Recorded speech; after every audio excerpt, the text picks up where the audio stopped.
Bien, muy buenas noches. Estamos aquí en esta sexta clase del curso de Redacción General eh, y quiero no solamente darles la bienvenida a esta clase, sino mostrarles mi preocupación porque todas las personas que me han enviado sus temas eh, no están tomando este asunto con los debidos recaudos, ¿no? En el sentido de previsiones, ¿no? Eh, en primer lugar, porque no basta con haber señalado el tema, sino que, según lo que se ha explicado, hay que delimitar el ámbito de referencia de ese tema. Eso está en relación con la función referencial, ¿no es cierto? El objeto de referencia se construye, no está dado por una denominación, ¿no es cierto? Y entonces, en algunos casos ha habido un acercamiento más delimitado de lo que se quiere redactar. En otros casos ha habido sencillamente la propuesta, ¿no? Yo les sugiero que delimiten el tema. Yo les voy a estar haciendo seguimiento este fin de semana, ¿no? Y cualquier consulta que tengan a ese respecto, les pido que la hagan si es que lo estiman necesario. El WhatsApp es muy útil, pero hay que delimitar el ámbito de referencia. No basta con tener un enunciado o una frase escrita, ¿no? Para decir que ese es el tema que van a desarrollar. Fíjese que se trata de un escrito que debe tener 2 o 3 páginas, nada más. Eso por un lado. Pero por otro lado, también fíjese en la complejidad de lo que, de la propuesta, porque efectivamente uno cree tener claro qué cosa va a decir, porque sencilla y únicamente ha enunciado un tema general, y ese tema general no está claramente delimitado, ¿no? Delimitado. Cuando yo les hablaba de la función representativa y les decía que los objetos de referencia se construyen en el sentido de que uno tiene una idea general, pero va afinándola para tener un acercamiento de ese objeto de referencia de manera más clara, ¿no es cierto? Esa construcción, en muchos de los casos de ustedes, todavía no está hecha. Y hay otros pasos que dar para empezar a redactar. No, no es que ya tengo el tema acá y entonces empiezan a redactar. No, no, no, no es así. Van a venirle diferentes ideas, diferentes formas de entrarle al problema, no van a saber por cuál decidirse, van a mezclar una con la otra, no van a tener un hilo conductor. Es lo que hablamos en la última clase, ¿no? Y sobre eso quiero hacer hincapié que existe en redacción lo que se llama el principio de sujeción, ¿no? El principio de sujeción. ¿Qué significa el principio de sujeción para quienes redactan, ¿no? Significa que ningún texto, ningún párrafo, ¿no? Ninguna oración que viene detrás de la otra, ¿no es cierto?, puede estar en el aire. O sea, no habla bien de una redacción si se ponen ideas, ¿no es cierto?, que no tienen concatenación entre ellas. Las que siguen tienen que estar en relación con las que anteceden, ¿no? Entonces, ese es un punto clave, porque va a permitir terminar el escrito, ¿no? La redacción, va, va, va a permitir terminar ese escrito en la redacción de una manera que sea coherente. No se puede sacar un conejo, ¿no es cierto? Se puede sacar un conejo, ¿no?, de la copa de un árbol, ¿no? O sea, no, eso es imposible, ¿no? Entonces, lo mismo sucede con la redacción. Entonces yo les expreso mi preocupación a este respecto. A algunos ya les he dicho en varias ocasiones, a otros en una sola ocasión, que tienen que fijar mejor el objeto de referencia. Y algunas, hablo de mujeres, y algunas lo están logrando y logrando bastante bien. Pero para eso van a recibir, después de eso van a recibir otras indicaciones para irle entrando al tema de una manera consistente. Muy bien, voy a retomar, ¿no? Eh, los aspectos de puntuación de los cuales hablé en la clase anterior, porque más que dar recetas de cómo se puntúa, hay que ver la lógica con la cual se utilizan los signos de puntuación, la lógica con la cual se utilizan los signos de puntuación. El punto tiene una manera de utilizarse, ¿no es cierto? La coma tiene una manera de utilizarse, el punto y coma tiene una manera de utilizarse. De eso hemos hablado en la clase anterior, ¿no? Hoy día hablaremos de más signos de puntuación, la palabra puntuación, ¿no es cierto? Y nos referiremos también a los guiones, a los corchetes, a los puntos suspensivos, ¿no? A los paréntesis, etcétera. ¿Cuándo se utilizan? ¿Cuándo deben ser utilizados? Entonces, eh, aquí, en primer lugar, lo que se debe tener en cuenta es cómo es que se utilizan los puntos. Y como decía en la clase anterior, los puntos se utilizan cuando hay una oración construida, ¿no? Les ponía el caso. Juan canta, Raúl baila, ¿no? Existe una oración, Juan canta, y existe otra oración que está puesta ahí por justaposición, o sea, se han puesto al costadito las dos, ¿no? Y entonces uno puede utilizar un punto donde termina una oración. Juan canta, punto, ¿no es cierto? Raúl baila, punto.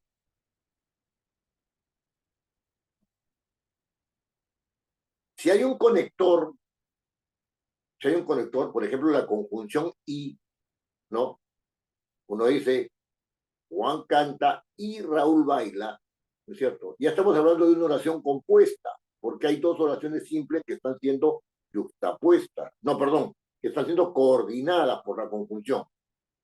Y entonces hay que colocar el punto al final. Colocar el punto al final. Esta regla, ¿no es cierto? Es una regla eh,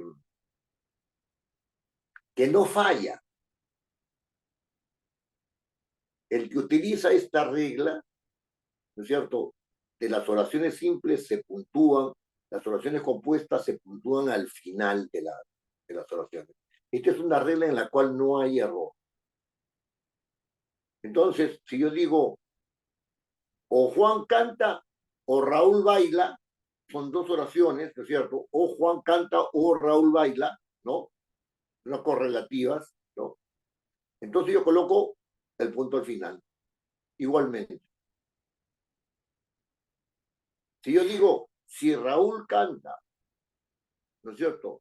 Entonces, Raúl, si Juan canta, entonces Raúl baila, ¿no es cierto? Igual, es una condicional, coloco el punto al final.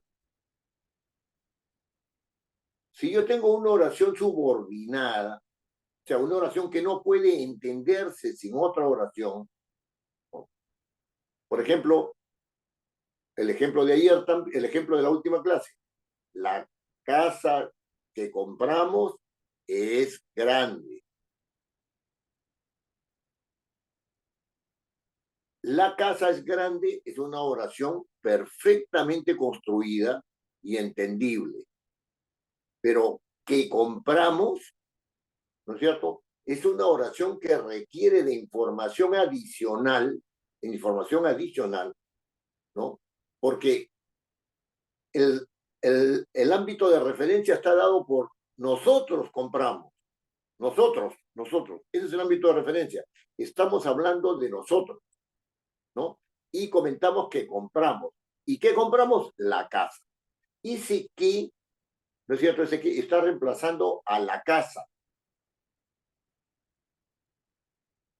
Y entonces no puede entenderse esta segunda oración, no puede entenderse sin referencia a algún elemento de la primera oración.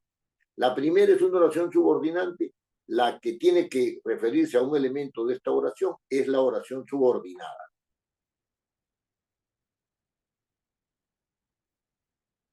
¿Se dan cuenta? ¿Dónde se coloca el punto? ¿No es cierto? ¿Dónde se coloca el punto? El punto se coloca al final, ¿no es cierto? Al final. La casa que compramos, ¿no es cierto? Es amplia, es grande, lo que fuere, punto ahí al final. Si siguen estas reglas, no van a fallar, no van a fallar. Las oraciones pueden ser más extensas o menos extensas, siendo simples o siendo compuestas, pero si ustedes ubican el ámbito referencial, o sea, a qué se refiere, de qué se está hablando, ¿no es cierto? Y sacan inmediatamente cuál es el comentario, se darán cuenta cuál es la relación entre esas oraciones y podrán poner los puntos donde corresponden. ¿No? Este es un tema lógico. No es que hay una reglita que agarra y me dice, ¿saben qué? Coloca el punto está aquí, coloca el punto está allá, cada vez que hay una oración, si hay dos oraciones acá, coloquen al otro lado. No es un tema lógico.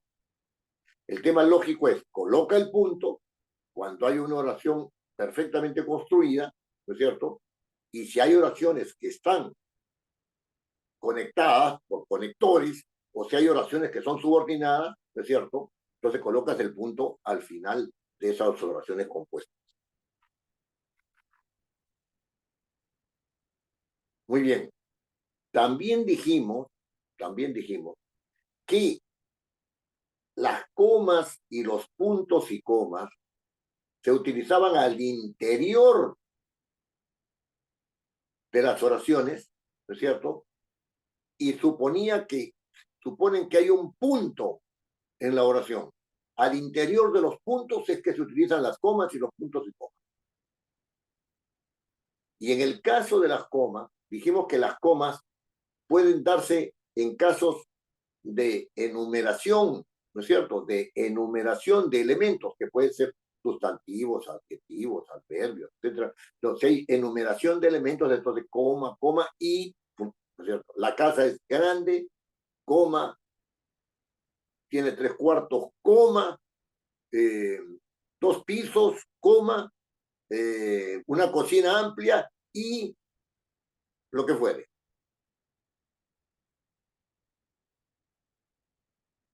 Entonces, después de todo eso, punto. ¿No es cierto? Las comas siempre están al interior de unidades que están separadas por puntos. Eso mismo, es un tema lógico, ¿no? Es un tema lógico. Ahora bien, hablamos del punto y coma. Bueno, de la coma también dijimos que había las famosas comas explicativas y las comas enfáticas, ¿no? Voy a tomar ese tema, no lo voy a calcular. No, las comas explicativas, ¿no? Generalmente son dos, no una. Las comas explicativas son aquellas que permiten precisar información, ¿no? Precisar información. Si yo digo Luis, el jefe de Ana, ¿no es cierto? No va a venir hoy día, ¿no? Luis, el jefe de Ana, no va a venir hoy día. Yo estoy diciendo, Luis no va a venir hoy día, pero especifico, digo, explico. Luis, coma, el jefe de Ana, coma, ¿no es cierto? Coma, no va a venir hoy día. Esa es una coma explicativa. ¿Se dan cuenta? Entonces, allí yo lo que estoy haciendo es dar más datos, ¿no es cierto?, que permiten especificar, ¿no? Especificar cómo es que se entiende a Luis. Entonces eso va entre comas. Y existe la famosa coma enfática, ¿no? Que es una coma que se utiliza discrecionalmente, para dar énfasis a una parte del texto, ¿cierto? Está siempre al interior de un texto que está puntuado, ¿no? Puntuado, que finaliza con punto. Entonces, puede darse el caso de una enumeración muy larga, una enumeración muy larga de hechos, ¿no? Él vino, se sentó, miró para todos lados, se levantó, se dirigió al baño. Entonces ya empieza a hacerse una descripción de lo que un X está haciendo. Como esa descripción tiende a ser larga, entonces no basta que se ponga las comas, sino que después de dos o tres de los elementos enumerados, se coloca un punto y coma, se sigue dos o tres de los elementos enumerados, punto y coma. Esa separación se hace con algún criterio. Con algún criterio se tiene que hacer. No es que parece a mí que no. Lo hacemos así, nomás no. Por ejemplo, él vino, ¿no es cierto? Se sentó, ¿no es cierto? Luego se paró y se dirigió al baño. Después de ahí puede haber un punto y coma. ¿Por qué? Porque puede haber una secuencia de hechos totalmente distinta. Gritó, golpeó la puerta, pateó una silla, punto y coma. Luego de eso se desmayó.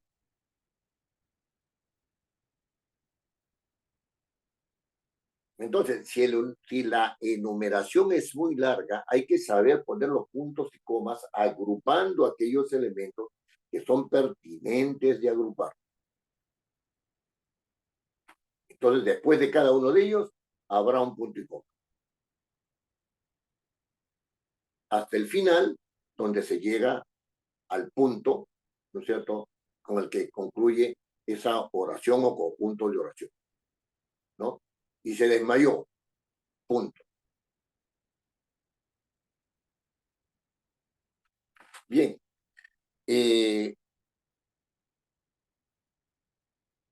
digamos que esta parte de la puntuación, esta parte de la puntuación que tiene que ver con los puntos, comas y puntos y comas, es el asunto medular de la redacción. Si ustedes se vuelven diestros en manejar bien los puntos, en manejar bien las comas y en manejar los puntos y comas, su redacción va a ser cada vez mejor. Ahora bien, existen otros recursos, ¿no es cierto? Existen otros recursos. Por ejemplo, uno puede utilizar guiones, ¿no?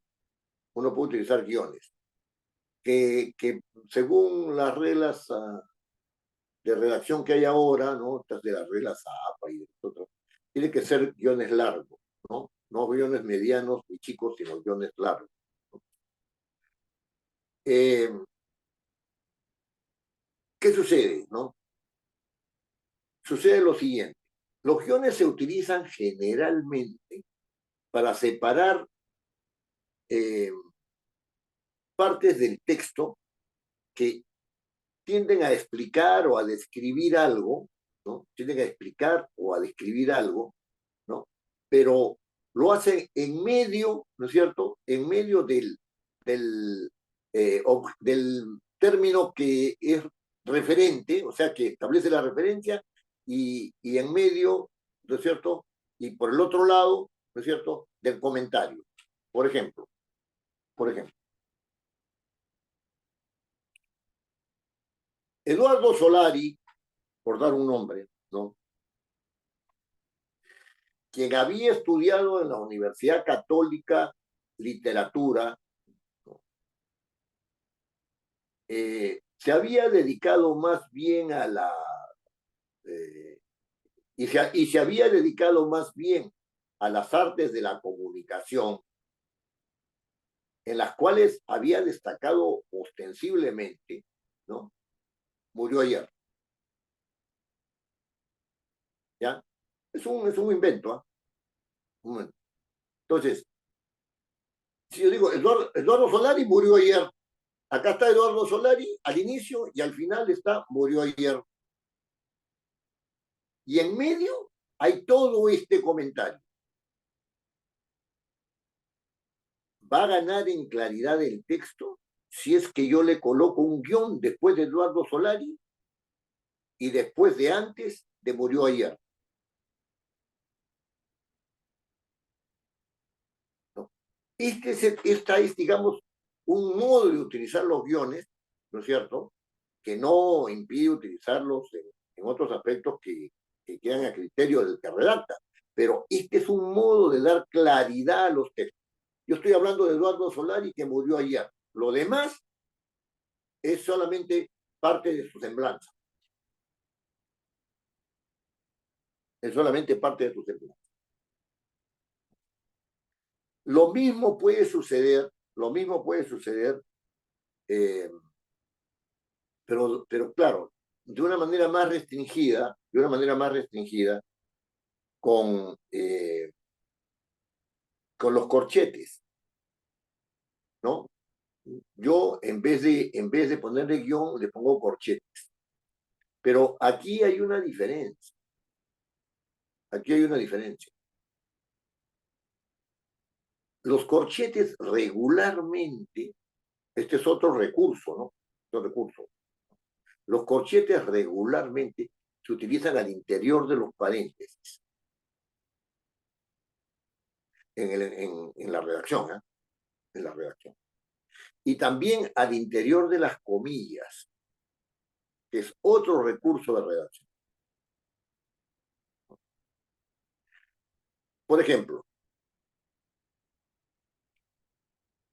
fulano de tal sostiene dos puntos y vienen comillas para la cita, ¿no? Aunque según las reglas zapas ya no van comillas en la cita porque se la saca más abajo, ¿no es cierto? El texto se trae más abajo y se le da una característica gráfica propia, ¿no?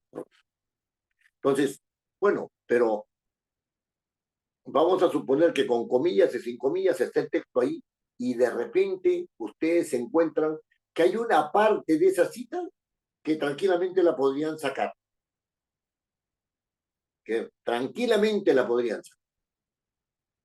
Y entonces dicen, esta cita está muy larga, esta parte de acá, si bien es parte de la cita, para los fines de mi texto resulta innecesaria, sacan esa parte y al sacarla tienen que poner 3 puntos suspensivos.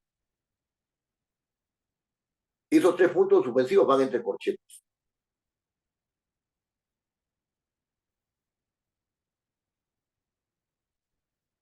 Entonces, si yo tengo que decir que los guiones tienen que ver con los corchetes, más bien yo diría que tienen que ver pero por diferencia, en el sentido de que eh, los guiones establecen un texto, una separación de un texto.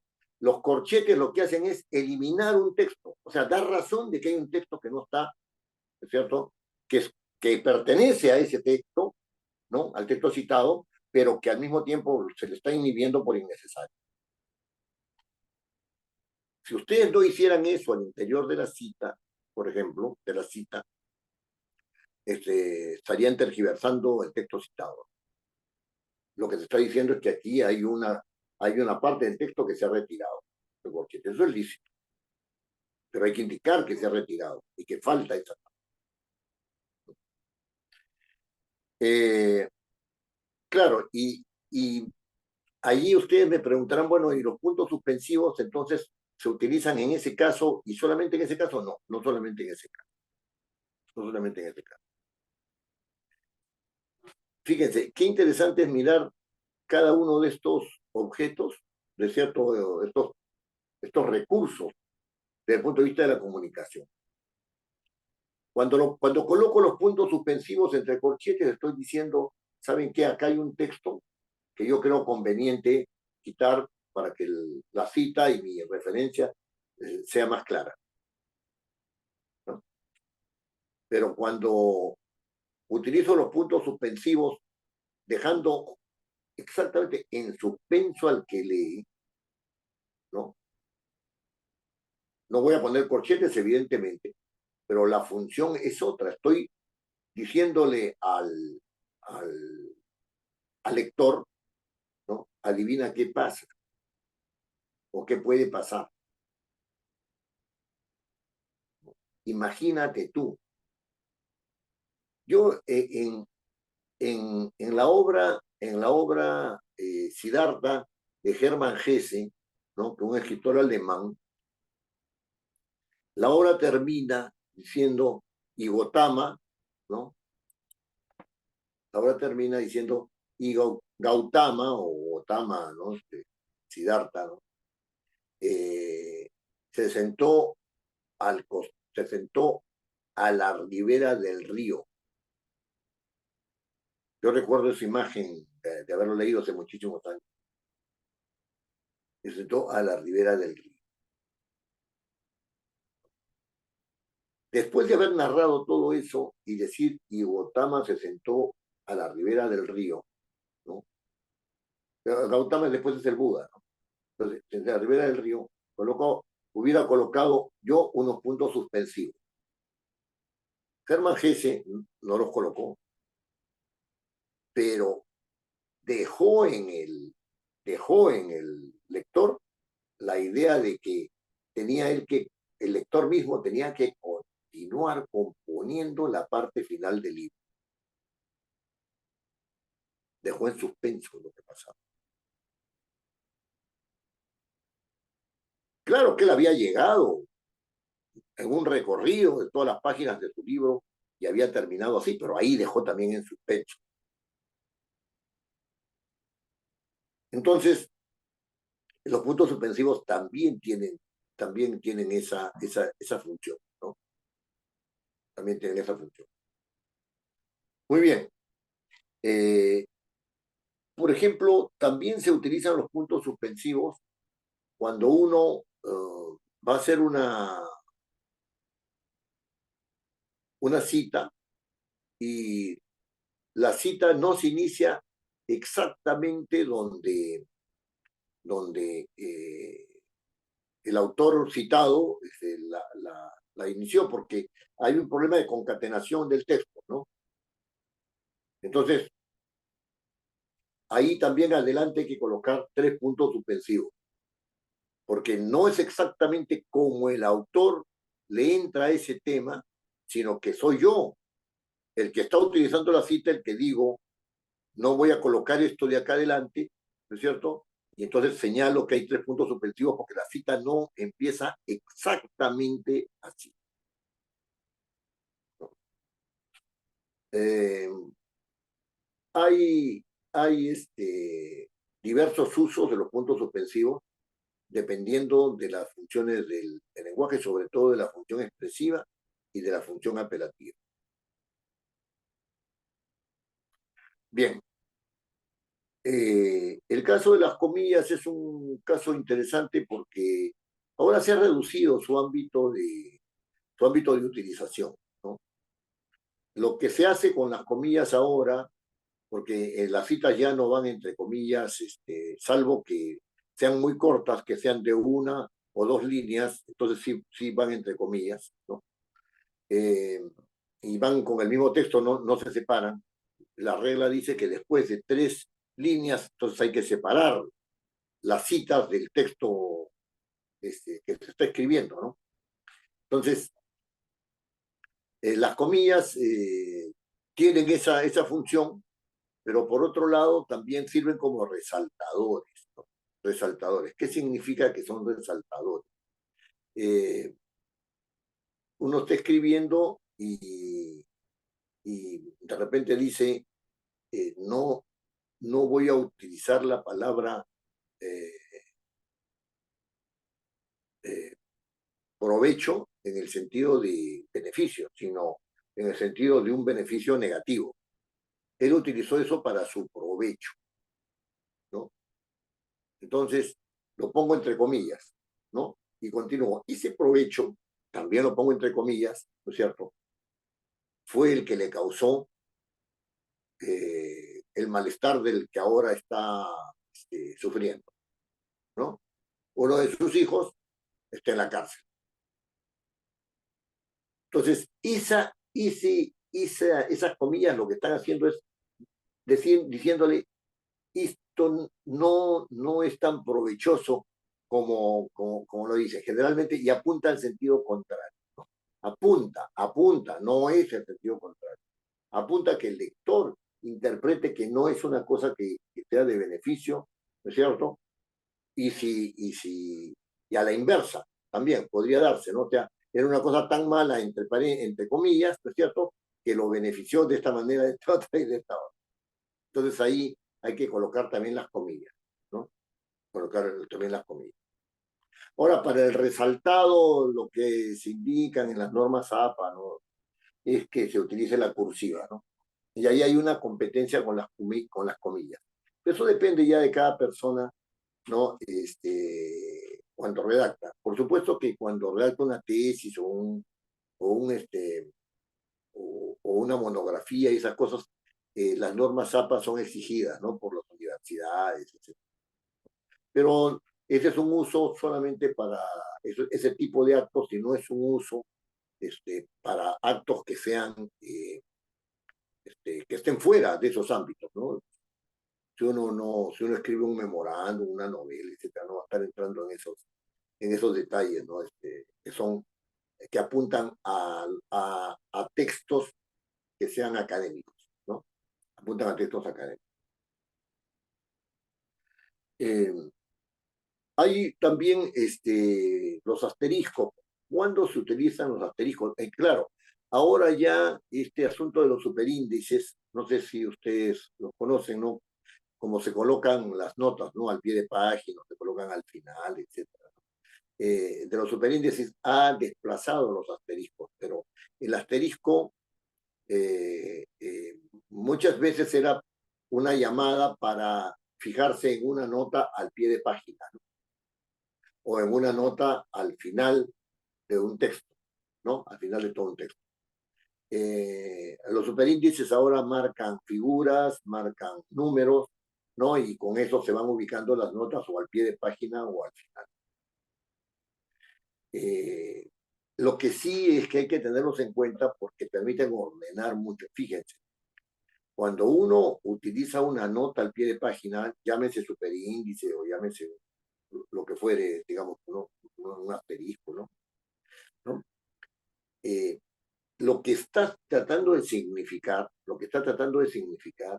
es que yo coloco esto para información del que va a leer, para que encuentre mejor sentido a lo que estoy argumentando, pero no quiero interrumpir mi argumentación poniéndolo en el medio del texto.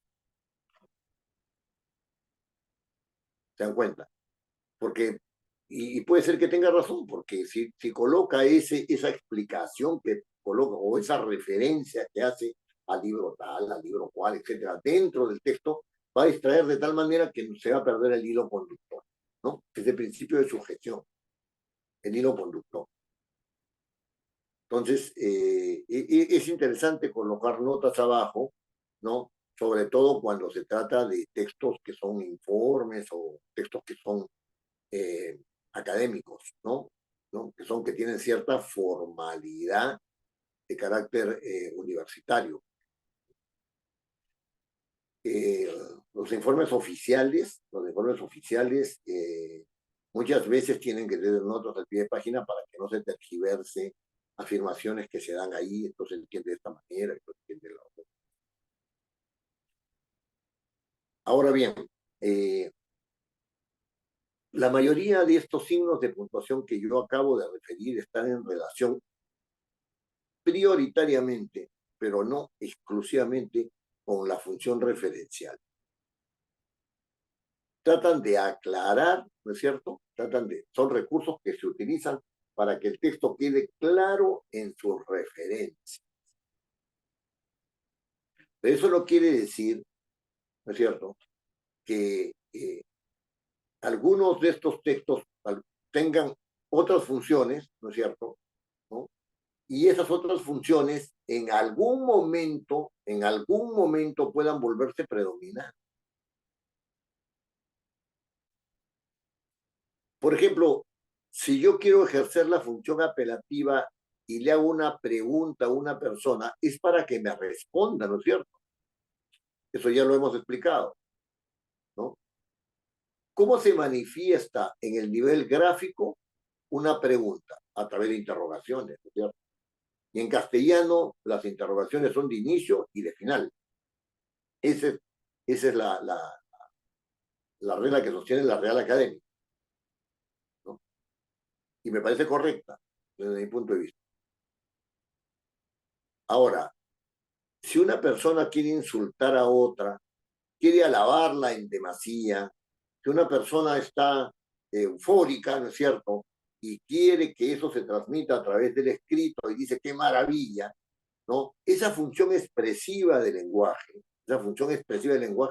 tiene que ver con los signos de admiración. Y en castellano los signos de admiración son dos, el de inicio y el de final, ¿no? Ahora bien, es posible, fíjense bien esta pregunta, es posible que un mismo mensaje puede iniciarse con una interrogación y terminar con admiración, o empezar con admiración y terminar con interrogación.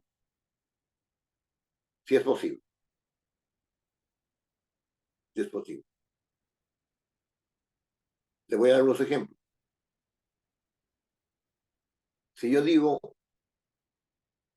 ¿vas a entenderme o no?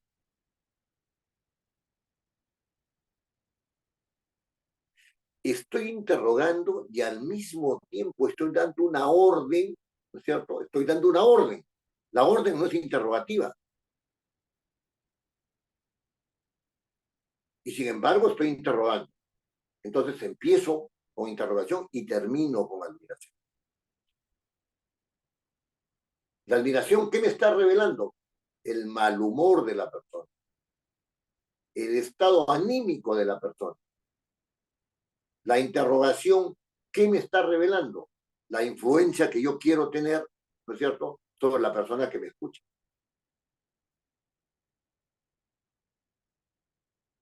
Puede darse también el caso inverso, ¿no es cierto? Que yo empiezo, ¿no es cierto?, y termine con una interrogación. ¡Qué maravilla!, ¿no? ¡Qué maravilla!, ¿no? Y entonces empiezo con una admiración, función expresiva, ¿no es cierto? Y termino con una interrogación, ¿no? O sea, los demás están diciendo, sí, pues, sí, sí, eso es una maravilla. Está esperando esta respuesta. ¿Se dan cuenta? Entonces, el asunto no es mecánico, ¿no? El asunto no es mecánico en el sentido de, acá está la interrogación y termina con la interrogación. Acá está la admiración y termina con la admiración. No, no es mecánico. Puede empezar con admiración y terminar con interrogación, puede empezar con interrogación y terminar con admiración. ¿Por qué? Porque empieza predominando una función y termina predominando otra función distinta.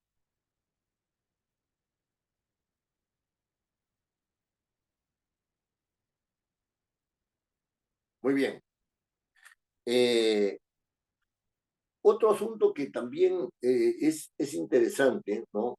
Que hay que ver, es que todos estos recursos que eh, uno puede utilizar para obtener la claridad en el lenguaje, tienen una larga tradición, una larguísima tradición, ¿no? En realidad la escritura la escritura se fue formando, ¿no es cierto? Si ustedes leen libros del siglo XVI, del siglo XVII, del siglo XVIII, encontrarán otro manejo del lenguaje. La Real Academia Española, ¿no es cierto?, es un caso muy especial,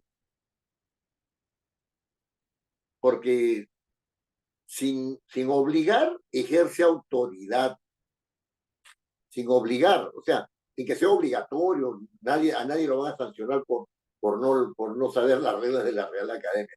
Pero, sin embargo, existe un prestigio y una autoridad ganada de la Real Academia, ¿no es cierto? Y ese prestigio hace que estas reglas que yo estoy explicando ahora, ¿no?, sean aceptadas, tengan aceptación, ¿no? La Real Academia goza todavía de una gran aceptación en el mundo hispano, ¿no? Ahora bien, si volvemos también sobre los textos, ¿no? Eh, Vamos a darnos cuenta de que todos estos recursos van a utilizarse en razón de una manera de utilizar el lenguaje, de una manera de utilizar el lenguaje. Ya les había dicho yo con anterioridad que la integración, ¿no es cierto?, del código no se realizaba solamente en razón de elementos lingüísticos, palabras, estructuras gramaticales de las palabras, los sonidos, reglas de combinación de los sonidos, sintaxis, ¿no es cierto?, correlación de las oraciones, ¿no es cierto?, semántica, relación entre los significados, ¿no?, y cosas por el estilo. Sino que también cuando utilizamos ese código, sabemos que lo que tenemos que utilizar en base a reglas de carácter social y reglas de carácter cultural.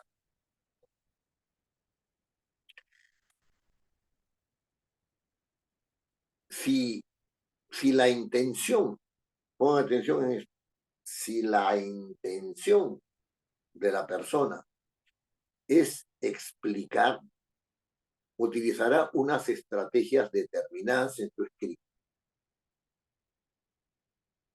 Si las estrategias de la persona, si las estrategias de la persona son argumentar, utilizará otras estrategias, ¿no es cierto?, en su escrito, en el texto que construya. Que la intención de la persona es describir hechos, describir paisajes, comportamientos, etcétera, ¿no? Utilizará otras estrategias. Si la persona quiere expresar sus propios pensamientos, ¿no es cierto?, utilizará otras estrategias, aun cuando no hay auditorio. Aun cuando no hay auditorio, ¿no? Entonces, puede ser que habiendo auditorio, esa sola persona, o sea, viendo quién lo escuche, ¿no?, cuando digo auditorio, ¿no?, esa sola persona le hable y le hable por larguísimo rato. Y hay momentos en los cuales esa persona se pone a hablar consigo misma, ¿no es cierto?, y hace un monólogo que se llama un monólogo interior. Miren, todas estas modalidades y otras más, ¿no es cierto?, pueden ser utilizadas para construir los textos. Puede ser que se utilice una modalidad o puede ser que se combinen varias modalidades. Esto es lo que se llama el manejo de los estilos. El manejo de los estilos. Entonces, no basta con que ustedes tengan un tema, ¿no?, sino que al interior, al haber fijado el campo referencial, el desarrollo de ese campo referencial va a revelar la predominancia de un estilo determinado. Y cada estilo, ¿no es cierto?, está en relación con las funciones de la comunicación, con el predominio de una de las funciones de la comunicación.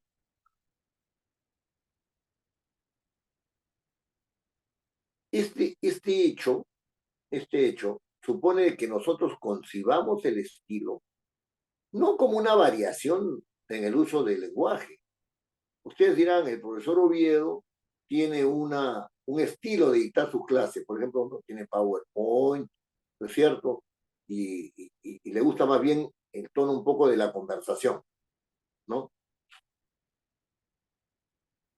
Ustedes podrán decir, ustedes podrán decir que mi manejo del lenguaje es un manejo, digamos, que privilegia la función referencial, porque yo les estoy dando a ustedes conocimientos. Pero eso no significa que el profesor Oviedo tenga un estilo.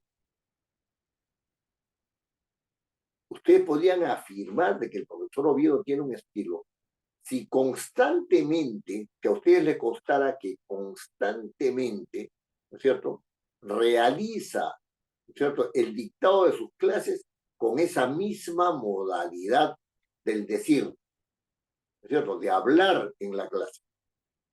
Entonces podrían decir que tengo un estilo propio. Si yo mañana cambio mi manera estoy variando constantemente mi manera de dictar clases, ¿no? Entonces, sencillamente no se puede hablar de estilo. ¿Qué cosa es el estilo? Ahora se utiliza la palabra estilo de cualquier manera, ¿no? Es decir, ese es su estilo de caminar, ese es su estilo de hablar, ese es su estilo de... No, no, no. Ese es un lenguaje cotidiano, es el lenguaje común, digamos. Pero en lingüística, referida a la redacción, cuando se habla de estilo, se habla de una variación sobre del lenguaje coloquial, no del lenguaje ordinario en el sentido de todos los días, ¿no? El lenguaje de todos los días, ¿no? Que es que no solamente es una variación respecto del lenguaje de todos los días, sino que es una variación constante del lenguaje de todos los días. Si ustedes recuerdan, ¿no? eh, el, cuando estudiaban sus cursos de comunicación en el colegio, cursos de literatura, se hablaba, sobre todo en literatura, se hablaba del estilo, ¿no? O sea, el estilo de la poesía, el estilo de la narrativa. Claro, porque son maneras en las cuales, ¿cierto? De una manera constante, se viene este, utilizando el lenguaje. No es que haya una fórmula caótica ahí, no, no, no, no, no. Hay una fórmula estable de utilización del lenguaje. Ahí se puede hablar de un estilo propiamente dicho. Entonces, ese punto, ¿no? Es un punto en el cual tenemos que meternos porque la redacción se realiza con determinado estilo. El estilo administrativo no es lo mismo, ¿no es cierto?, que el estilo argumentativo. Pueden ser complementarios, pero no es lo mismo. El estilo, digamos, descriptivo no tiene que ver con el estilo argumentativo. Son distintos. Pueden ser complementarios, pero no son lo mismo, ¿no? Yo puedo tener un monólogo, ¿no? Un monólogo. La lógica del monólogo, la lógica estilística del monólogo, no es la misma que la lógica estilística de la narración, de la descripción o de sencillamente la argumentación, ¿no es cierto? Entonces, vamos a meternos en estos temas porque cuando uno redacta, cree que no está metido dentro de un estilo. Sí, está metido dentro de un estilo. Y después del intermedio vamos a entrar en este tema, que me parece un tema muy rico y que además de su riqueza les puede ser muy útil. O sea que me dan unos 7 minutos y estaré acá a las 8:05 para continuar la clase. ¿Ya? Gracias. Continuamos.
Muy bien, continuaremos entonces.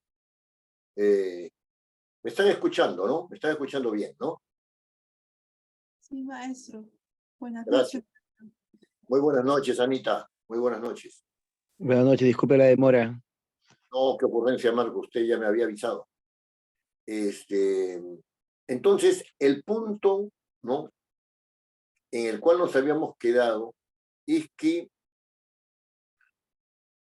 uno podría utilizar todos los recursos lingüísticos, ¿no es cierto? Construir oraciones, construir párrafos, ¿no es cierto? Porque las oraciones se van concatenando, ¿no? Pero había necesidad de explicar, ¿no?, que cuando uno está utilizando estos elementos, lo que está sucediendo es que lo está utilizando en razón del predominio de una función de comunicación.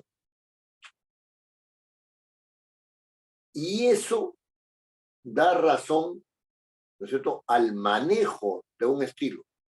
Y cuando digo dar razón al manejo de un estilo, es que le otorga fundamento y explicación al manejo de un estilo. La pregunta que deviene de inmediato es, ¿qué entendemos por estilo? Y entonces por estilo entendemos una variación constante en el uso del lenguaje, ¿no es cierto?, que diferencia ese uso del uso habitual.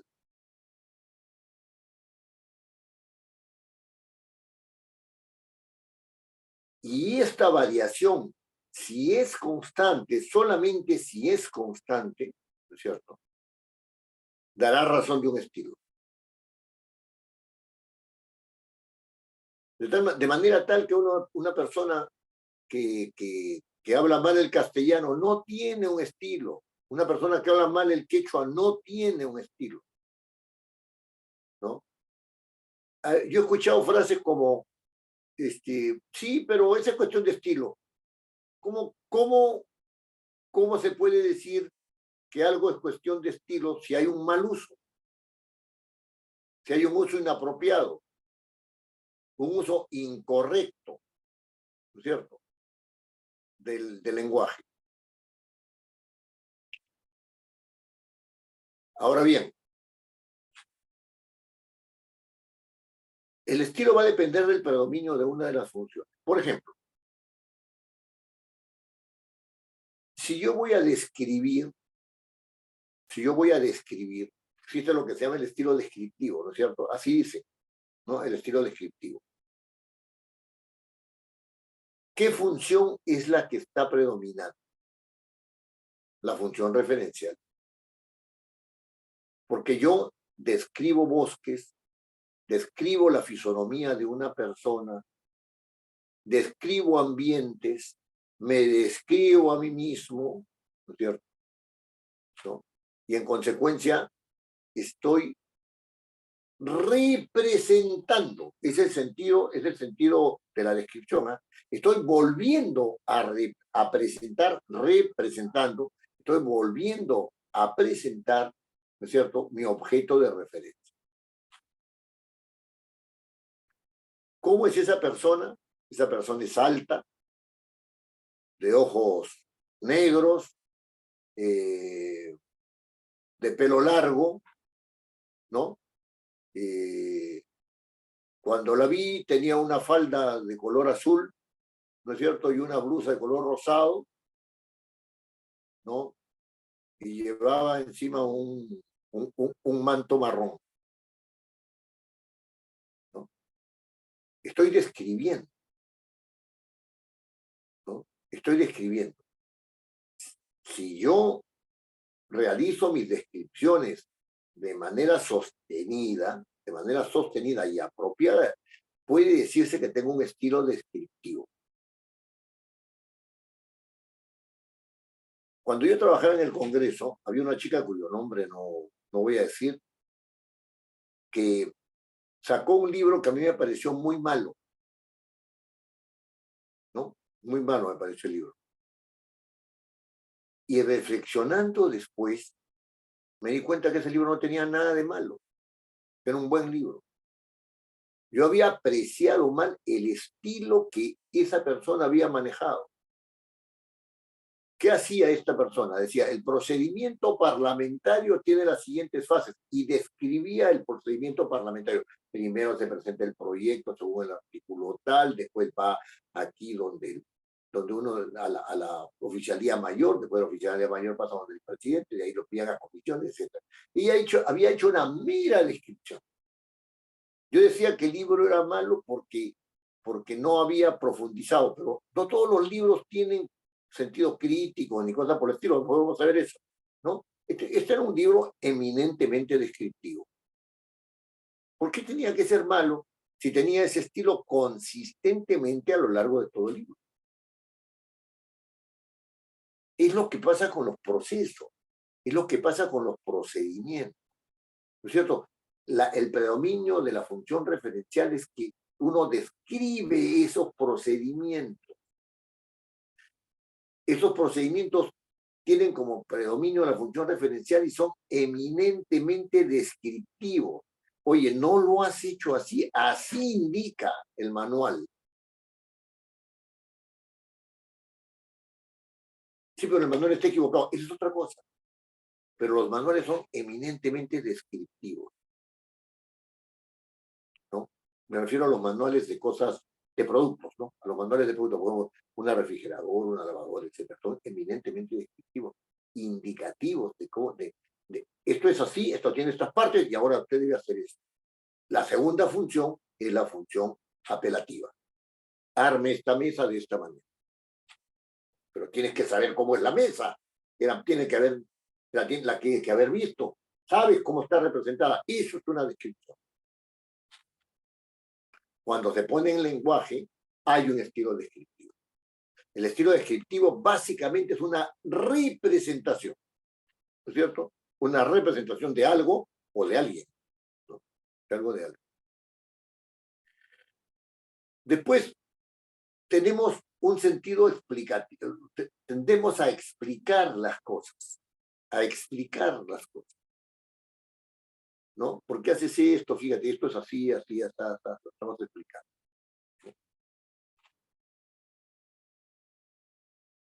La explicación supone que uno da razones acerca de algo, pero da razones para que el otro entienda, para que el otro vea más claro aquello que se ha afirmado con anterioridad. Cuando yo doy un ejemplo en esta clase, estoy realizando un acto explicativo, porque doy el ejemplo para que se vea más claro lo que quiere decir, lo que yo quiero decir, y mi intención es que ustedes entiendan con claridad lo que yo estoy tratando de decir. Hay un estilo explicativo por el predominio de la función apelativa. Yo quiero que ustedes entiendan, ¿no es cierto? Y por eso trato de explicarme, ¿no es cierto?, con la mayor claridad. Si yo utilizo todos los recursos de lenguaje para que las personas me entiendan, ¿no es cierto?, en una clase determinada, o sea, en mi rol de profesor, ¿no? Entonces, yo utilizo esto para explicar. Es diferente del estilo al cual acabamos de aludir, ¿no es cierto? El estilo de la descripción. ¿Por qué es diferente? Porque la explicación, ¿no es cierto?, no está dada no tiene la finalidad de aclarar hechos, tiene la finalidad de que el otro comprenda. Tiene un predominio de la representación.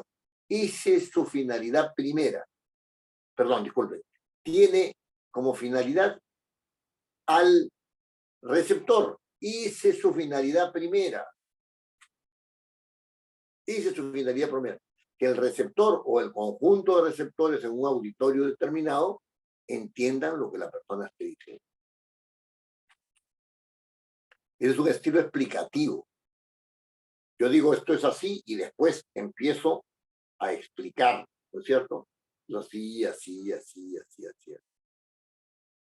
Voy dando razones de por qué es así. De por qué es así. De otro lado, ¿no es cierto? Yo puedo tener un estilo, esto sobre todo los literatos, ¿eh? Los literatos, ¿no? Un estilo en el cual yo privilegio mi mundo interior, función expresiva del lenguaje, el predominio de la función expresiva del lenguaje, mi mundo interior. Yo no sé si ahora ustedes tienen esa sana costumbre que había antes de tener un diario, sobre todo las mujeres tenían diario, ¿no? Está el famoso diario de Ana Frank, ¿no? Salvándose de reflexionando sobre la violencia nazi. O el diario de Santa Teresa de Jesús, que también tenía su diario, ¿no? Entonces, y así era común. Hay un diario, me parece, de Sor Juana Inés de la Cruz, una poetisa mexicana que era monja. Bueno, dicen que era monja. Hay una discusión sobre eso, si era monja o no era monja, ¿no? Pero se puso Sor Juana Inés de la Cruz, ¿no? Como se acostumbran llamar las monjas, ¿no? Sor. Entonces, esos diarios tienen que ver con un monólogo interior. Tiene que ver con un monólogo interior. ¿Quién es mi receptor? Yo mismo. Yo estoy reflexionando sobre mí mismo. Me siento en la sala de mi cuarto y digo, ¿qué estoy haciendo con mi vida? Un monólogo interior.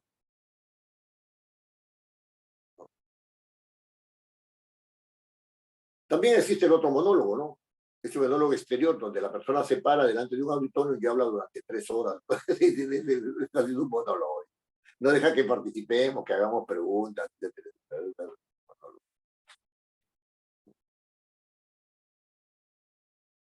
Entonces hay un estilo también. Ese estilo donde tú eres el referente de ti mismo, ¿no? Tú eres tu objeto de referencia y reflexionas sobre tu vida, sobre tu manera de ser, sobre tus relaciones con los demás, pero para ti mismo, o sea, conociéndote a ti mismo. Hay claros ejemplos en la literatura de esto, ¿no? El famoso monólogo de Shakespeare, del ser o no ser, ¿no? Ser o no ser, esa es la cuestión. O si no, el monólogo de Calderón de la Barca, ¿no? En La vida es sueño, el monólogo de Segismundo, ¿no? Donde él dice, ¿qué es esto? La vida es un frenesí, una ilusión, ¿no es cierto? Toda la vida es sueño y los sueños son, ¿no? O sea, ¿no? Es un monólogo interior, ¿no? O sea, ¿qué está pasando con mi vida? Bueno, y todos estos recursos, o sea, ya sea que yo explique, ya sea que yo describa, ya sea que yo haga monólogos, etcétera. Y hay otros métodos también, hay otros estilos, ¿no es cierto?, que se pueden manejar, todos confluyen, por ejemplo, en la literatura, ¿no? En la literatura, Shakespeare, por ejemplo, prácticamente maneja todos los estilos. Dentro de sus obras de arte, dentro de sus obras de teatro, ¿no? Maneja prácticamente todos los estilos, ¿no? Y Vargas Llosa es una persona que también tiene una gran versación en el estilo, ¿no? El estilo. Es un arquitecto de sus novelas, ¿no? Porque utiliza varios estilos para sus escritos, ¿no? Entonces, bueno, García Márquez también. En general, los novelistas manejan varios estilos, ¿no? Dentro de la poesía también hay varios estilos que se manejan. Góngora, por ejemplo, manejaba muy bien la alegría, las octavas reales, ¿no? Los sonetos, etcétera, ¿no? Dentro de los estilos literarios. Entonces, el punto acá es que cuando ustedes redactan, saben que tienen que manejar predominantemente un estilo. O sea, no lo tienen clasificado, no tienen que decir, yo voy a hacer un estilo, voy a tener un estilo descriptivo, voy a utilizar un estilo explicativo, voy a utilizar, no, eso no está. Sino que esa conducción de una manera determinada, ¿no es cierto? Por ejemplo, hacer un memorándum, ¿no? Va a marcar el estilo del que firma por cómo se remite a los demás, ¿no? Un oficio, ¿no? Marca el estilo de la persona. Y ahí lo que está predominante, ¿no es cierto? Lo que está predominante va a depender de qué cosa se quiera obtener, con estos documentos. Si yo quiero obtener que la persona sea sancionada, es evidente que la función apelativa está predominando. Está predominando la función apelativa. Y entonces, si yo quiero informar, está predominando la función referencial. Y si lo hago constantemente, se puede decir que hay un estilo. Se puede decir que hay un estilo. Y eso hay que cultivarlo. Eso no es que a uno le aparece de la noche a la mañana. Hay que cultivarlo. Pero hay un tipo de recurso estilístico, que es sumamente importante para la vida cotidiana, pero también sumamente importante para el que escribe documentos como informes o como opiniones respecto de un tema que le cargan, ¿no? O como opinión técnica, no solamente una opinión general, sino una opinión técnica acerca de lo que está encargado, ¿no? Y ese es el estilo argumentativo. ¿Qué es la argumentación? ¿Qué es argumentar? ¿Qué es argumentar? Argumentar es hacer ejercicio de una capacidad para solucionar controversias. No existe argumentación si es que no hay una controversia. ¿Qué cosa quiero decir con esto? Que cuando se da una controversia, uno tiene que aducir razones, hechos, datos, etcétera, que permitan solucionar la controversia en un sentido o en el otro, o de manera imparcial, estableciendo un punto de equilibrio, ¿no es cierto?, respecto de las posiciones que se han tomado.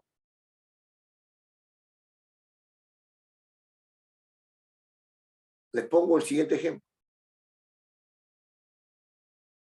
Vamos a suponer que a mí me piden un informe, ¿no es cierto?, sobre la posición que ha tomado el señor presidente del Congreso, ¿no es cierto?, respecto a la cuestión de confianza planteada por ustedes sabrán, no hay una cuestión de confianza planteada por el expresidente del Consejo de Ministros, el señor Torres. Entonces, me están pidiendo una opinión. Y esa opinión, ¿no es cierto?, desde mi punto de vista tiene que ser una opinión imparcial. Una opinión imparcial. Entonces, yo voy primero a percatarme de que hay un conflicto. Tengo que partir de que hay un conflicto. Tengo que aceptar que hay un conflicto, porque si no, no voy a poder argumentar en un sentido o en el otro. No voy a poder argumentar de manera imparcial. En esto el señor presidente de la República se equivoca, en esto se equivoca el señor presidente del Congreso, en esto tiene razón el señor presidente del Congreso, en esto tiene razón el señor presidente de la República, etcétera, etcétera. La colisión que se está dando va en este sentido. ¿Se dan cuenta? Entonces hay un estilo argumentativo, cuya finalidad, a diferencia de los otros estilos que ya he referido, lo que trata es de convencer.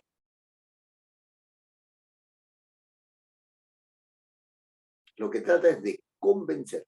¿Qué hace el estilo descriptivo? Representa. El estilo descriptivo representa. ¿Qué hace el estilo explicativo? El estilo explicativo, ¿no es cierto? Da luces sobre algo. El estilo argumentativo, ¿no es cierto? Lo que hace es dar argumentos para poder convencer de la verdad de un hecho respecto de un conflicto que hay.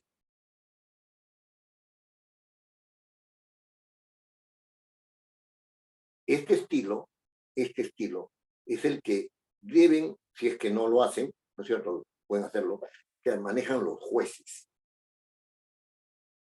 que manejan en general los abogados para dirimir controversias, que realizan los administradores cuando tienen que administrar justicia administrativa, un proceso administrativo al interior de una institución del Estado. Son los que realizan los consultores cuando van a ver cuál es el problema por el cual la fábrica está así, está así, está así, está así. Hay un problema. Ese problema, ¿cómo se soluciona? Está actuando mal fulano, está actuando bien mengano, etcétera. Argumentos, etcétera, etcétera. El proceso de producción está mal llevado, el gerente está poniendo mal el asunto. Tiene que haber, hay una controversia. Y tiene que haber argumentos para dilucidar esa controversia. Y tiene que haber, y esos argumentos tienen que llevar a una solución. Ahora, claro, hay quienes les pagan para que digan lo que quiere el que paga, ¿no? O sea, entonces, bueno, ya ese es otro asunto. Acá estamos hablando en un plano académico de una manera de manejar este tipo de discursos a través de los escritos.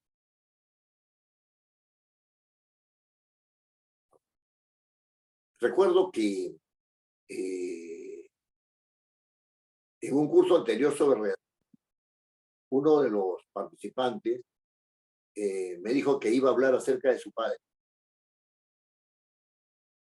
Y si no me equivoco, el título de su escrito era Mi padre, mi amigo y mi enemigo. Entonces yo le dije, ese es un tema muy delicado.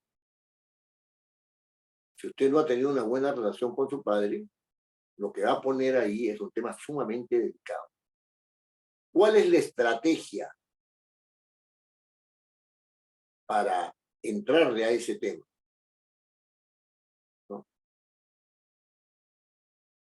Y entonces yo le dije, háblese a usted mismo. Predominio de la función expresiva. Pero si una persona me va a hablar acerca de la importancia de algo, ¿no es cierto? Ese algo lo tiene que tener claro para saber qué importancia puede tener. O si una persona me va a hablar acerca de la cosmología cristiana, ¿no es cierto? Tiene que saber qué cosa es cosmología y qué cosa es, y cómo la cosmología se vincula con el cristianismo. Y esos son temas larguísimos.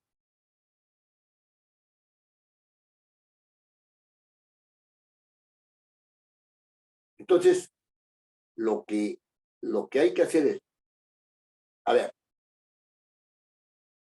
¿cómo voy a manejar el lenguaje? ¿Voy a plantear algo y después lo voy a explicar? ¿Voy a plantear algo y voy a decir sobre esto hay esta posición y esta otra, y entonces yo pienso que esto debe ser así y voy a dar todos los argumentos para, ¿no es cierto?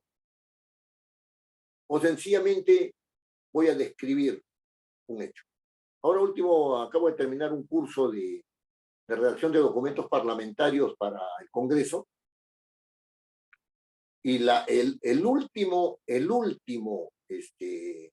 trabajos que tenían que hacer, porque han hecho 4 trabajos, ¿no? Es otra dinámica, ¿no? El último trabajo era cómo se hacen las actas de las sesiones de las comisiones ordinarias. Yo ya había explicado eso, ¿no? Evidentemente. Y les dije, ustedes hagan una descripción de cómo se hacen las actas. Pero yo, como no doy una indicación inocentemente, ¿no?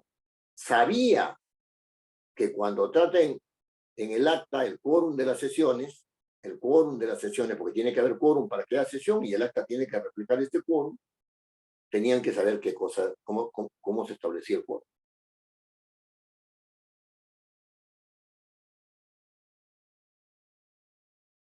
¿Cómo se registran los acuerdos? También lo tienen que saber. Y eso yo lo había explicado en clase. ¿Qué les estaba pidiendo? Una descripción de cómo se hacía un acta.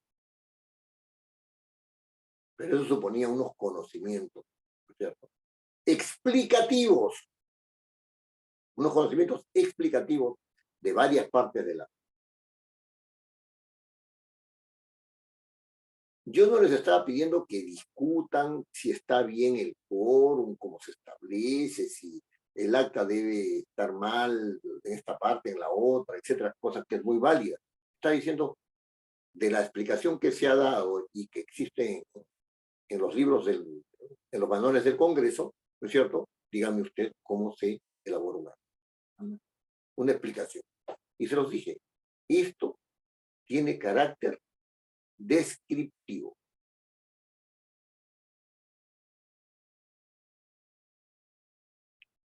Les podría haber planteado otras preguntas, como por ejemplo, en otro momento, no sé, podría haberles dicho, ¿está usted de acuerdo con tal cosa que el Congreso hace? Y esa pregunta requiere una respuesta con argumentos. Un predominio, ¿no es cierto?, de la función apelativa, porque los argumentos tienen que convencerme a mí de lo que está diciendo es válido, está fundado, es cierto. ¿Está en relación con la función referencial? Por supuesto que sí. Con la función metalingüística también. Con todas. Siempre entran la gran mayoría de funciones. Pero el predominio es el que me marca el estilo. El predominio es el que me marca el estilo. De repente, muchos de ustedes son profesores universitarios, alumnos universitarios, etcétera, les piden un trabajo determinado, ¿no? Sobre, qué sé yo, pues, sobre la profesión que estén llevando adelante, ¿no? Que estén estudiando, y o que estén enseñando, ¿no? Ustedes exigen trabajo, ¿no? Y los exigen, o se les exige en un sentido determinado, ¿no?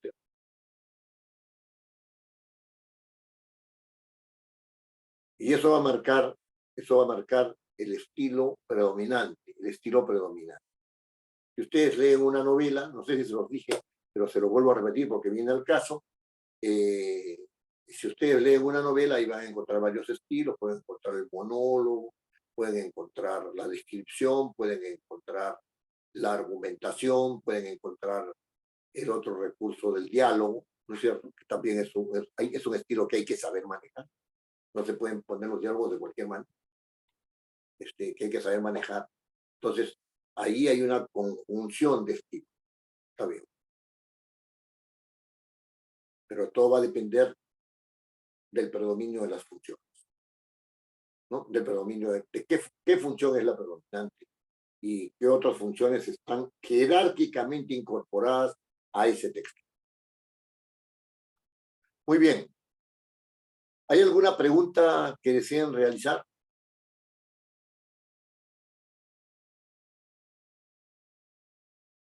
No hay preguntas.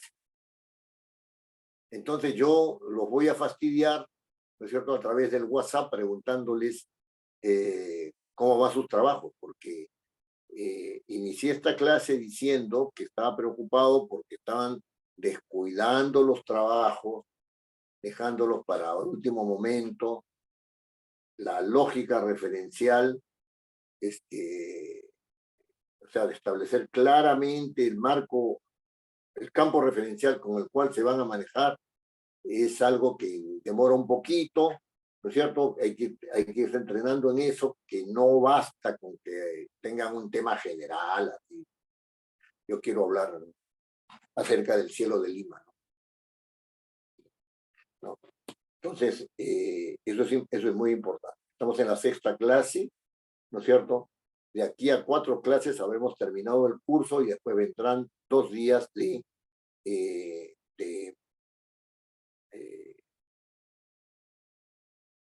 2 días de entrevistas, ¿no? Personales. Don Elvis Portilla, dígame usted. Estimado doctor Oviedo, buenas noches. Buenas noches con todos. ¿Cómo está? Sí, un poco tarde, que también me conecté el día de hoy, pero aquí estoy, no por razones laborales. Sí. Una inquietud, doctor Oviedo, sobre el objeto de referencia. No sé si en resumen, ¿cómo podríamos identificar rápidamente por sus características esenciales cuál es el objeto de referencia? En un texto podría haber 2, 3 objetos de referencia. ¿Cómo podríamos identificarlo rápidamente? Claro. Esa es una muy buena pregunta. Muy buena pregunta. Está desde el ángulo del que quiere entender un texto, ¿no? Desde el ángulo del que quiere entender un texto. ¿Hay varios objetos de referencia en un mismo texto? Sí, hay varios objetos de referencia en un mismo. Todos esos objetos de referencia en un mismo texto, ¿no es cierto?, tienen que estar bajo la sombrilla del título del texto. No puede decirse nada que se salga de la sombrilla del título del texto. Eso no es un buen indicio del manejo de una buena redacción. Tiene que estar... Como el texto es sintético, se puede ampliar, por supuesto, ¿no? Y hay varios objetos de referencia que tienen que ser complementarios. Ahora, el mejor método que existe, pongan atención a esto, no es una elucubración digamos, una elucubración que les voy a hacer, que se me ocurre en este momento. El mejor método que existe para correlacionar las referencias que hay en los párrafos es que cuando uno lee el párrafo, subraya la idea principal. El siguiente párrafo hace lo mismo, y después regresa sobre el texto y relaciona lo subrayado. Solamente lo subrayado. Esto requiere, por supuesto, un nivel de atención, ¿cierto? Un nivel de atención. ¿Por qué? Porque uno no va a subrayar todo el párrafo, tiene que subrayar la parte más importante del párrafo, después la relaciona con... ya, entonces está argumentando, está diciendo esto, se está refiriendo a esto en este sentido.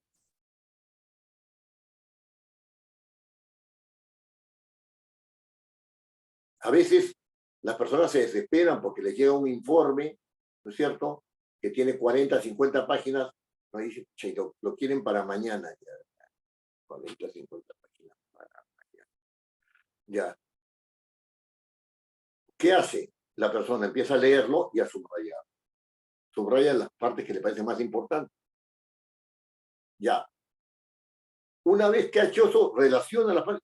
Esto está articulado en este sentido. Entonces, la opinión tiene que ir en este sentido. Y tiene todos los argumentos ahí, porque están las ideas principales. Están, ahora, las ideas ahí se han articulado de manera el principio de sujeción, ¿no? El principio de sujeción. Es decir, las ideas se han articulado de manera tal que tengan unas relaciones con las otras y unas dependan de otras. Y unas dependan de otras. ¿No es cierto? Eso va a salir cuando relacionen las ideas. Aquí estamos en el caso inverso. Hasta ahora hemos llegado y les he dicho cuál es el tema. No, pero fíjate, esto es un tema muy general. No es el tema que tú quieres tratar, porque es tan general que puedes hacerlo de cualquier manera. Ahora dime, ¿qué parte de este tema te interesa? Estamos fijando el campo referencial. Me interesa esto. Ah, bueno, eso está mejor. ¿No es cierto? Yo podría llegar a la conclusión de que por fines didácticos ya ha fijado el tema, ¿no es cierto? Y ahora te voy a dar otras indicaciones que te las voy a dar por WhatsApp, ¿no? A cada uno, ¿no? Te las voy a dar porque cada uno tiene cierta lógica de manejo, ¿no? No es igual para todos. Entonces, cuando tú digas con qué ideas voy a desarrollarlo, te darás cuenta de que, sí, pero si desarrollo esto, entonces mi campo de referencia ya no es ese, sino otro. Entonces hay que cambiar el campo de referencia. Tú querías hablar acerca de eso, pero resulta que las ideas que estás vertiendo van por otro lado. Entonces el campo de referencia es distinto, entonces hay que cambiar el título. Entonces vas a estar en ese plan todo el rato.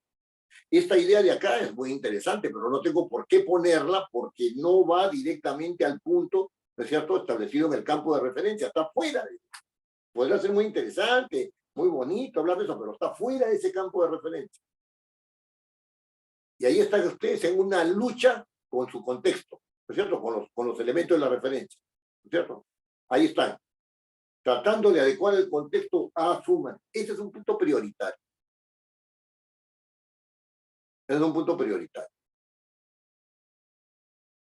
Así que todavía tenemos un tiempito como para madurar eso, y cuando hayan madurado esa parte, van a hacer una redacción que fluya. Va a ser más fácil para ustedes. Te van a ceñir a un guión. Y claro que en ese guión, como bien dice don Elvis Portilla, ¿no?, van a haber varios campos de referencia, pero varios campos de referencia que dependan de este que ustedes han trazado inicialmente. Porque habrá muchas oraciones, ¿no es cierto? Y cada oración establece un campo de referencia y un comentario. Cada oración establece un campo de referencia y un comentario. No es que transmite una idea, no. Transmite muchas ideas, porque el campo de referencia es una idea y el comentario es otra. Por lo menos hay dos referencias. No es una idea, nada. En un manual decía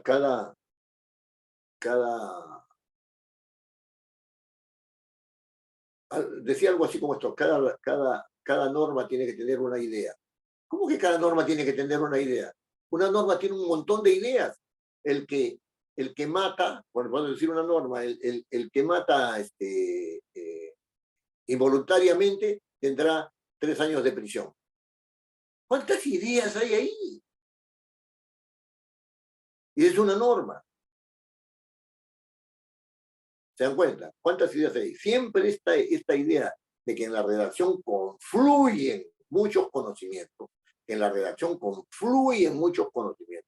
Es una idea que deben tenerla presente, porque ustedes tienen muchos conocimientos y cuando escriben, todos esos conocimientos en ese campo referencial se hacen presentes. Y hay algunos a los cuales hay que desechar y otros a los cuales hay que asumir y sujetar para que tenga consistencia lo que se va a escribir.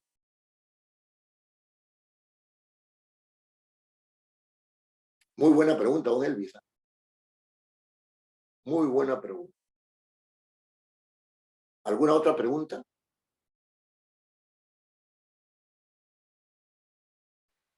Doctor, cuando hablamos de campo de referencia, o sea, ¿es igual decir objeto de referencia? No, en el campo de referencia pueden haber varios objetos de referencia. Ya, ok. Delimitamos entonces con el campo de referencia, ¿no? Justamente, estoy utilizando la término. Usted tiene una noche feliz. está utilizando los términos muy apropiadamente. Cuando uno delimita, ¿no es cierto? Está excluyendo, no solamente está diciendo estoy en este campo de referencia, sino que ese campo de referencia lo ha reducido, ¿no es cierto? Porque delimitar es poner límites, ¿no? O sea, ese poner límites en el campo de referencia supone que usted excluye otros elementos de ese campo de referencia. Esos que usted cree que no vienen al caso.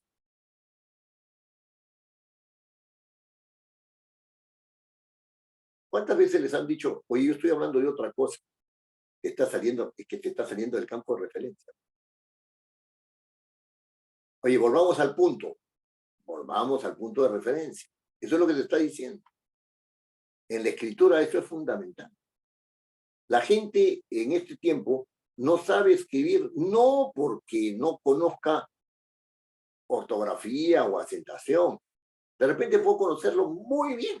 No se equivoca en nada, sino porque no tiene claro su campo de referencia. De ahí escoge los referentes que va a utilizar. Y después de utilizar ese campo de referencia y coger esos referentes, agarra y dice, los voy a tratar de esta manera. Pero ya sé de qué voy a hablar. Y como les dije con anterioridad, cuando uno coloca las ideas que va a desarrollar, puede darse cuenta de que ese campo de referencia ha variado. Y eso da lugar, esa variación da lugar a que se cambie el título, que es el que establece el marco de referencia general. Cuando ustedes creen haber escogido un tema, no lo han escogido todavía. Me pasa a mí, todos los días. Todos los días me pasa. La conciencia del recurso para poder centrar, ¿cierto? Centrar el objeto de referencia en un campo de referencia claramente establecido. Así que es un trabajo constante. Hasta que hay que tomar una decisión. Acá y sobre eso. Muy bien. Si no hay otra pregunta más, nos veremos el lunes, pues, ¿no? Que tengan muy buen fin de semana. Igualmente, estimado doctor Oviedo. Gracias, doctor Oviedo. Igualmente gracias. para todos. Gracias, Pepito. Chao, Lorenita. Gusto de Ya, verte. cuídate. Ok. Hasta luego, doctor. Buen fin de semana. De igual manera, buen fin de semana para todos. Gracias, igual, lindo fin de semana para todos. Igual para todos.